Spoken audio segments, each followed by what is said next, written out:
নৱকান্ত বৰুৱাৰ কবিতা চকুপানী ফাগুনৰ পাঠ পংকজ নেওগ।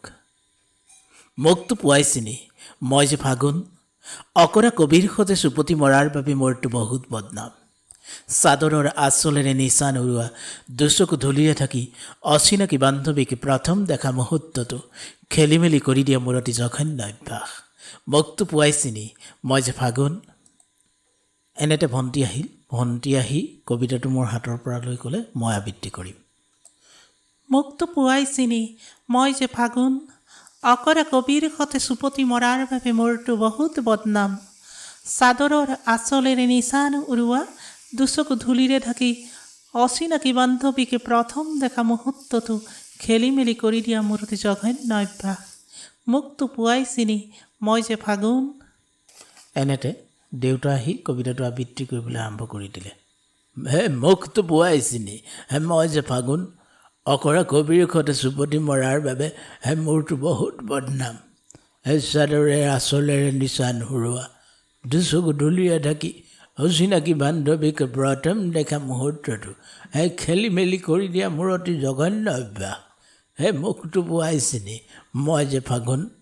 ইয়াৰ পাছতে আমাৰ এগৰাকী কণমানি শিল্পী আছিলে, শিল্পী আহি কবিতাটো আবৃত্তি কৰিলেহি। মোকতো পুৱাই চিনি মই যে ফাগুন, অকৰা কবিৰ সতে চুপতি মৰাৰ বাবে মোৰতো বহুত বদনাম। চাদৰৰ আঁচলেৰে নিচান উৰুৱা দুচকু ধূলিৰে ঢাকি অচিনাকি বান্ধৱীক প্ৰথম দেখা মুহূৰ্তটো খেলি মেলি কৰি দিয়া মোৰ অতি জঘন্য অভ্যাস। মোকতো পুৱাই চিনি মই যে ফাগুন। ইয়াৰ পাছতে মা আহি কবিতাটো হাতত লৈ আবৃত্তি কৰিবলৈ আৰম্ভ কৰি দিলে। মোকতো পুৱাই চিনি মই যে ফাগুন, অকৰা কবিৰ সতে চুপতি মৰাৰ বাবে মোৰতো বহুত বদনাম।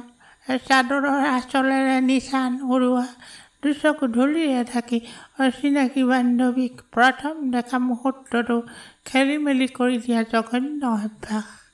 মোকতো পুৱাই চিনি মই যে ফাগুন। ইয়াৰ পাছতে আহি আবৃত্তি কৰিবলৈ আৰম্ভ কৰিলে কোনে চাওঁচোন আহক।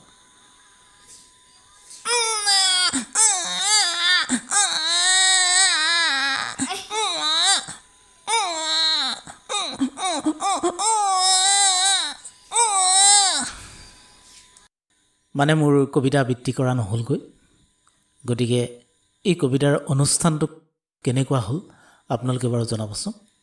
আজিলৈ ইমানতে সামৰিছোঁ, ধন্যবাদ।